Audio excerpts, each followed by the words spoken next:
Ni moja ya vitu ambavyo nimekuwa nikiwaasa wengi na kuwaelimisha namna gani ambavyo wanapaswa kuweza kujilinda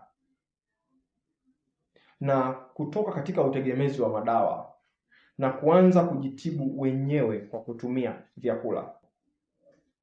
Kwa hiyo message ya dada huyu imenishtua sana, lakini nimesikitika kama ambavyo nimewasomea ni kwamba dada huyu hajarudi tena. Ni kitu ambacho kimeniumiza mimi mwenyewe binafsi. Hii ni video namba 2 kwa wewe ambaye umefika hapa. Naomba niisome tena. Alisema hivi: Dokta, nina shida na tatizo la pua. Nimeenda hospitali nikaambiwa kuwa nina allergy na feni, nikapewa dawa za kutumia. Sasa bado na tatizo ninalo, yaani pua inakuwa inavuta alafu uso unakuwa mzito na kuwa najisikia vibaya mno. Sasa nilikuwa nauliza kama una dawa ya kuweza kupata. Anasema nilikuwa naomba unisaidie kama unaifahamu hiyo dawa. Nilimwambia dawa ipo. Lakini pia nikamuuliza, nikamwambia, je, umewahi kutumia dawa za hospitalini? Akaniambia dawa za asili nimeona niweze nifanye mbadala. Nasema nimeona nifanye mbadala dawa za asili. Maana naona za hospitali hizi natumia ila bado shida iko pale pale. Nikamwambia shida ni allergy.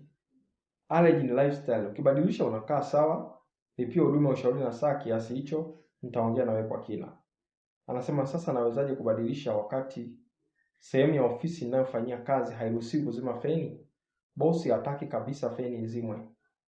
Nikamwambia sijasema usiwashe feni, bali unatakiwa ubadilishe vyakula. Akaniambia okay. Nikamwekea msisitizo, nikamwambia usipobadilisha hata utumie dawa ya asili huwezi pona, maana hujaondoa mzizi wa tatizo. Anasema akanijibu tena akaniambia sasa nawezaje kubadilisha wakati sehemu ya ofisi ninayofanyia kazi hairuhusiwi kuzima feni? Bosi hataki kabisa feni izimwe. Nikamwambia sijasema usiwashe feni, bali unatakiwa ubadilishe vyakula. Akasema okay. Nikamwekea msisitizo, na usipobadilisha hata utumie dawa ya asili huwezi pona, maana hujaondoa mzizi wa tatizo. Akasema haya sawa. Dada huyu akaenda moja kwa moja kama ambavyo tumeona katika video namba 1. Hii ni video namba 2 ambayo nimesoma kwa wewe ambaye hujaelewa. Ni video namba 1 nimeelekeza kwa kina namna gani ambavyo wanadamu leo hii tumekuwa tegemezi wa madawa. Mtu haamini kwamba unaweza kujitibu kwa kutumia vyakula.